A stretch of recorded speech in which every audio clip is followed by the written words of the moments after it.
दया दृष्टि करिनाशिए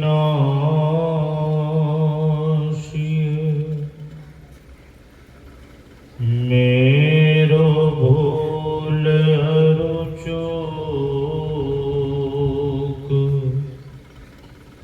खरो तीक्ष्ण बुद्धि मोरिना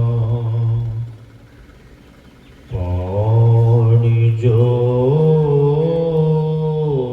कहूँ कोप सकल भूल नाशक प्रभु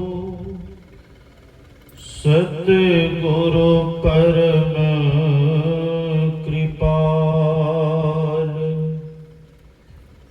नमो कंज पद युग पकड़ी सुनो प्रभु नजर निहार।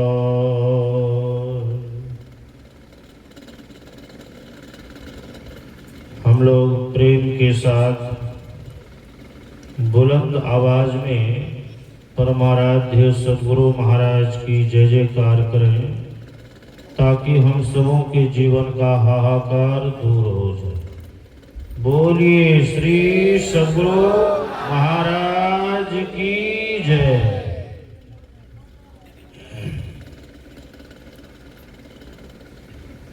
परमाराध्य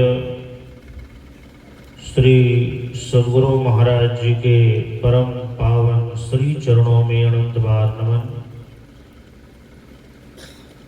मंचासीन पूज्य बाबा के श्री चरणों में कोटि कोटि नमन। एवं इस महान ज्ञान यज्ञ में पधारे हुए सत्संग प्रेमी महान भाव माताओं तथा बाबा,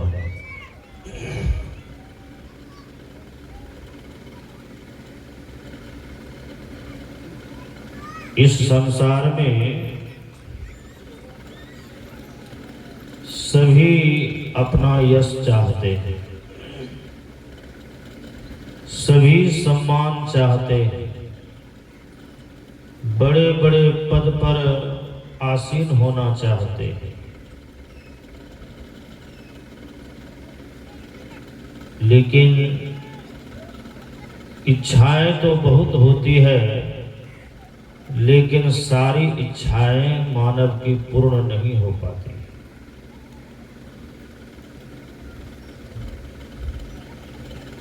संत महात्मागण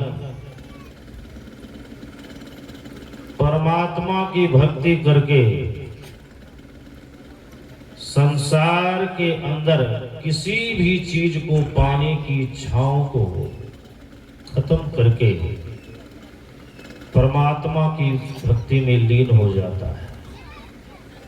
जो परमात्मा की भक्ति में गुरु के बताए हुए रहस्य के द्वारा लीन हो जाता है, तो भक्त के अंदर में तो कोई इच्छा नहीं होती है, एकमात्र परमात्मा को प्राप्त करने की इच्छा है। लेकिन जब परमात्मा भक्ति से प्रसन्न हो जाते हैं तो संसार में बड़े बड़े पद पर आसीन रहने वाले वह भी संतों के चरणों में आकर के सर नवाते हैं। और कहीं सर झुके या ना झुके, लेकिन संतों के चरणों में बड़े बड़े पद पर आसीन व्यक्तियों का सर भी झुक जाता है। जो भगवान की भक्ति करने के लिए दृढ़ होता है, संकल्प लेता है और संकल्प के आधार पर भक्ति करता है, तो जो गुरु के ज्ञान रूपी झंडा को फहराने के लिए आगे बढ़ता है, उसी गुरु की कृपा से भक्त का भी यश इस संसार में फैलने लग जाता है। रावण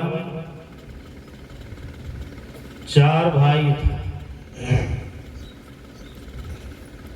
रावण, कुबेर, कुंभकर्ण और विभीषण।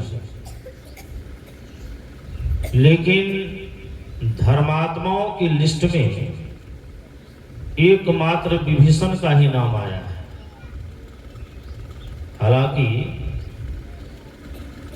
तपस्या करके रावण ने बहुत सारे वरदान प्राप्त कर लिए थे, बहुत बड़ा बलवान। मानव को कौन कहे, जानवर को कौन कहे, जिस देवी देवता की हम आप पूजा करते हैं, ये देवी देवता भी रावण के आदेश को मानने के लिए तत्पर रहते थे। जिस देवता को जो कह देता था रावण मानना पड़ता था। रावण का डर देवताओं को भी लगा रहा था, इतना बलवान। धन के मामले में कुबेर, अभी भी लोग उदाहरण देते हैं, फलाने को देखो कुबेर के समान धनवान। मतलब धन का राजा इस संसार में कुबेर को कहा जाता है। कुंभकर्ण भी तपस्या करके बहुत सारे वरदान को प्राप्त कर लिया था, बहुत बड़ा बलशाली था। लेकिन सब कुछ रहते हुए संत महात्माओं का सम्मान कभी नहीं किया। जिनकी भक्ति करने से जीवन का कल्याण होता है, उनका भक्ति नहीं करके उसका तिरस्कार किया, अनादर किया, तो क्या हुआ? साधु सताए तीन गए, धन धर्म और वंश, नहीं मानो तो देख लो कौरव रावण कंस। ये दोहा बन गया है, उदाहरण स्वरूप है। विभीषण का भी नाम आना चाहिए, क्यों नहीं आया? इसलिए कि राक्षस कुल में रहकर भी उसकी वृत्ति राक्षसों जैसी नहीं थी। आजकल लोग कहते हैं कि ब्राह्मण पूजनीय होते हैं, सही पूजनीय होते हैं, लेकिन जो ब्राह्मण कुल में जन्म लेकर के ब्राह्मण जैसा जिनके अंदर में सद्विचार हो, वह सही में पूजनीय है।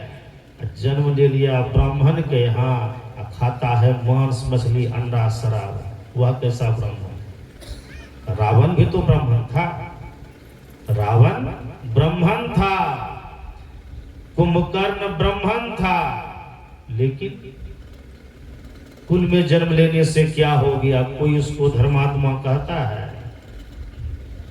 ब्राह्मण कुल में जन्म लिया, लेकिन खान पान सही नहीं था, तामसी भोजन करता था, मन में कुविचार भरा रहता था। जिस संतों का सम्मान करने से जीवन का कल्याण होता है, उसको सताने का काम करता था। इसीलिए आज इस संसार में उसका नाम उठ गया। हम लोगों ने जो पाठ सुना है, इस पाठ में दो पात्र हैं, भगवान श्री राम हैं और रावण का ही भाई है विभीषण। यही दो पात्र हैं जिस पाठ को हम लोगों ने सुना है। युद्ध भूमि में रावण के प्रहार को देख करके, उसके बल को देख करके विभीषण आश्चर्यचकित हो गया, अधीर हो गए।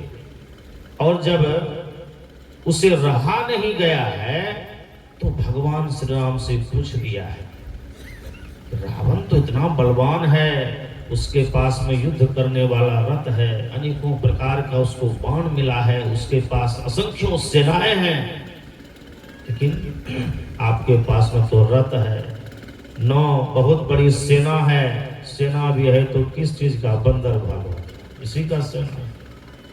आप इस बलवान शत्रु को कैसे मारिएगा? तो भगवान श्री राम ने विभीषण के अंदर के शंका को दूर करते हुए उनके शंका का समाधान किया है। वही समाधान रूपी पाठ अभी यहाँ पर हुआ है। तो विषय है भक्ति। भक्ति शब्द एक है, लेकिन भक्ति के प्रकार अनेक हैं। भक्ति शब्द एक है, भक्ति के प्रकार अनेक हैं। वही भक्ति का प्रकार भगवान श्री राम ने बारी बारी से विभीषण को सुनाया है कि भक्ति रूपी रथ कैसा होता है, भक्ति रूपी घोड़ा कैसा होता है, भक्ति रूपी बाण कैसा होता है, भक्ति रूपी ध्वजा कैसा होता है, भक्ति रूपी सेना कैसी होती है। कहते कहते यह भी विभीषण से कहा है कि हे विभीषण, ईश भजन सारथी सुजाना, ईश्वर का भजन भक्ति रूपी रथ का सारथी। हम सबों ने गुरु महाराज को अपने जीवन का सारथी ही तो बनाया है। सारथी का क्या काम है? सारथी यदि चाहे तो योद्धा को जीत दिला दे, और सारथी यदि मन में चाह ले कि इसको हरा देना है तो हरा भी दे सकता है। भगवान श्री कृष्ण अर्जुन के रथ का सारथी बने। भगवान श्री कृष्ण के निर्देश पर अर्जुन ने युद्ध किया तो कौरव 100 भाई, पांडव 5 भाई, फिर भी जीत दिला। सारथी एक और किसी का बने थे, कौन? उसी महाभारत की लड़ाई में दुर्योधन का मित्र था कर्ण। कर्ण के भी रथ का सारथी बने थे कौन? राजा शल्य। बनना नहीं चाहता लेकिन उनको बना दिया। लेकिन मन में उसने सोच लिया हमको तो जबरन बना दिया, लेकिन तुमको हम हर जगह पर निराश करेंगे। तो भगवान श्री कृष्ण सब वीरों के सामने अर्जुन का साहस बढ़ाते थे, साहस को कम नहीं होने देते, उसको यह बोध कराते थे कि तुम जीत सकते हो। किस विधि से जीतना है उस विधि को बताते गए, और भगवान श्री कृष्ण के कहने पर अर्जुन ने एक बार भी कोई शंका नहीं किया, इसीलिए अर्जुन की जीत हो गई। और जब कर्ण युद्ध करने के लिए चलता था, जिस वीर से युद्ध करने के लिए जाता था, तो राजा शल्य कहते थे कि महाराज बच के, आज फलाने से आपका सामना होने वाला है, ठीक से युद्ध कीजिएगा। मतलब ऐसे ऐसे बात को बोलता था कि कर्ण का मन निराशा की ओर आने लगता। और यही कारण है कि अंत में एक एक करके कौरवों की हार हो गई, कौरव सेना की हार हो गई, कर्ण की हार हो गई। लेकिन कर्ण को हराने वाला कोई नहीं था, लेकिन सारथी सही नहीं मिलने के कारण और श्राप, बस गुरु का श्राप था उसको, इसीलिए उसकी हार हो गई। सज्जनों, जो परमात्मा की भक्ति करने के लिए आगे बढ़ता है, उसे जीवन में सच्चे सद्गुरु रूपी सारथी की बहुत बड़ी आवश्यकता है।